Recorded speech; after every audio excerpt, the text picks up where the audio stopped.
Permit ലംഘനത്തിന്റെ പേരിൽ motor വാഹന വകുപ്പ് പിടിച്ചെടുത്ത റോബിൻ ബസ് ഉടമയായ ബേബി ഗിരീഷിന് തിരികെ കിട്ടിയിരിക്കുകയാണ്.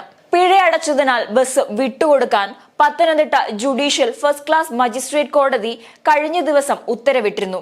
എങ്കിലും ചില നടപടിക്രമങ്ങളുടെ ഭാഗമായി ബസ് വിട്ടുകൊടുക്കാൻ വൈകുകയായിരുന്നു. വാഹനം ഇറക്കിയ ഉടൻ ക്രിസ്മസിന് ശേഷം ബസ് സർവീസ് നടത്തുമെന്നാണ് റോബിൻ ബസ് ഉടമ പറഞ്ഞിരിക്കുന്നത്. ഹൈക്കോടതി വിധി റോബിൻ ബസിന് അനുകൂലമായി വന്നതിനാൽ MVDക്ക് തങ്ങളെ തടയാൻ ധൈര്യമുണ്ടെങ്കിൽ തടയൂ എന്ന് വെല്ലുവിളിച്ചുകൊണ്ടാണ് റോബിൻ ബസ് ഓടിത്തുടങ്ങാൻ തയ്യാറെടുക്കുന്നത്. 82,000 രൂപ പിഴയടച്ചതിനു ശേഷമാണ് റോബിൻ ബസ് വിട്ടു നൽകിയത്.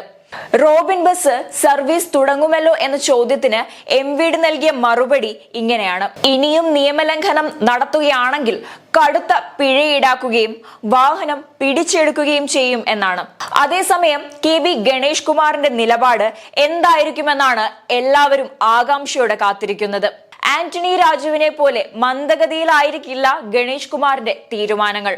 റോബിൻ ബസിന്റെ ലൈസൻസ് റദ്ദാക്കി എന്നേക്കുമായി ലൈസൻസ് ഇല്ലാതാക്കുകയാവും ഗണേഷ് കുമാർ ചെയ്യുക. KSRTCയിലും ചില മാറ്റങ്ങൾ കൊണ്ടുവരുമെന്ന് കഴിഞ്ഞ ദിവസം ഗണേഷ് കുമാർ സൂചന നൽകിയിരുന്നു. കൂടുതൽ ദേശസാൽകൃത റൂട്ടുകൾ കൊണ്ടുവന്നാൽ അത് സ്വകാര്യ ബസിനും തിരിച്ചടിയാകും. എന്നിരുന്നാലും ഇരുകൂട്ടരെയും ഒന്നിച്ച് കൊണ്ടുപോകാനാകും ഗണേഷ് കുമാർ ശ്രദ്ധിക്കുക. റോബിൻ ബസിനെ കുറിച്ച് അനുകൂലിച്ചും പ്രതികൂലിച്ചും ഗണേഷ് കുമാർ സംസാരിച്ചിട്ടുണ്ട്.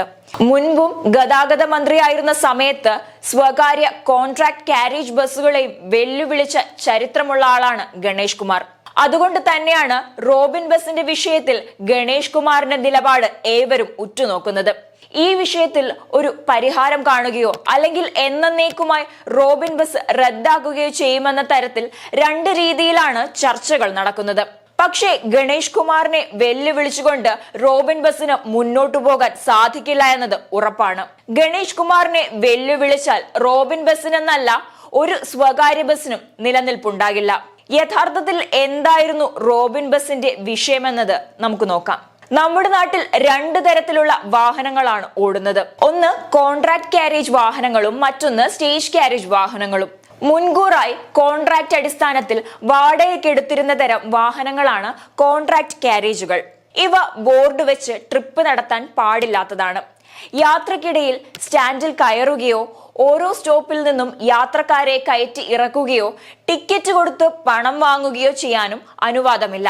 എന്നാൽ സ്റ്റേജ് കാരേജുകളിൽ, അതായത് പകലോ രാത്രിയോ എന്നല്ലാതെ ബോർഡ് വെച്ച് സ്റ്റോപ്പിൽ നിർത്തി ആളെ കയറ്റി പോകുന്ന ബസ്സുകൾക്ക് ഇതൊക്കെ ആകാം. അതേസമയം വിദ്യാർത്ഥികൾക്കും അംഗപരിമിതർക്കും മറ്റുള്ള യാത്രാ സൗകര്യങ്ങൾ നൽകാനും ഇവർ ബാധ്യസ്ഥരാണ്. ഒരു സ്റ്റേജ് കാരേജിന് താൽക്കാലികമായി സ്പെഷ്യൽ കോൺട്രാക്ട് കാരേജ് പെർമിറ്റ് ലഭിക്കാൻ മോട്ടോർ വാഹന നിയമത്തിൽ വ്യവസ്ഥയുണ്ട്. എന്നാൽ കോൺട്രാക്ട് കാരേജുകൾക്ക് താൽക്കാലികമായി പോലും സ്റ്റേജ് കാരേജ് പെർമിറ്റ് നൽകാൻ അനുവാദമില്ല.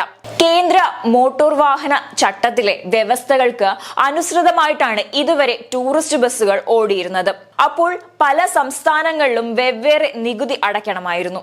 ആ അസൗകര്യം ഒഴിവാക്കാനാണ് 2023 ഓൾ ഇന്ത്യ ടൂറിസ്റ്റ് പെർമിറ്റ് ചട്ടം കൊണ്ടുവന്നത്. അതുപ്രകാരം ഇന്ത്യയിലെ ഏത് സംസ്ഥാനത്തെയും നികുതി അടച്ച് കോൺട്രാക്ട് കാരേജ് ഓപ്പറേറ്റ് ചെയ്യുന്ന ബസ് ഉടമയ്ക്ക് 3 ലക്ഷം രൂപ വർഷം പെർമിറ്റ് ഫീസ് അടച്ചാൽ ഇന്ത്യയിലെ ഏത് സംസ്ഥാനത്തിലൂടെയും തന്റെ ബസ് ഓടിക്കാവുന്നതാണ്. ഈ പുതിയ നിയമത്തിലെ ചില വ്യവസ്ഥകൾ പ്രകാരം നിലവിൽ കോൺട്രാക്ട് കാരേജ് ആയ തന്റെ ബസ്സിനെ ബോർഡ് വെച്ച് സ്റ്റോപ്പിൽ നിർത്തി ആളെ കയറ്റി സ്റ്റേജ് കാരേജ് പോലെ ഓടിക്കാം എന്നാണ് റോബിൻ ബസ് ഉടമ ഗിരീഷ് മുൻപ് അവകാശപ്പെട്ടിരുന്നത്. എന്നാൽ അങ്ങനെയൊന്നും തന്നെ പുതിയ നിയമത്തിൽ പറ്റുകയില്ലെന്നാണ് തുടർച്ചയായി വണ്ടി തടഞ്ഞ് പിഴ ഈടാക്കിയ മോട്ടോർ വാഹന വകുപ്പും വ്യക്തമാക്കിയത്.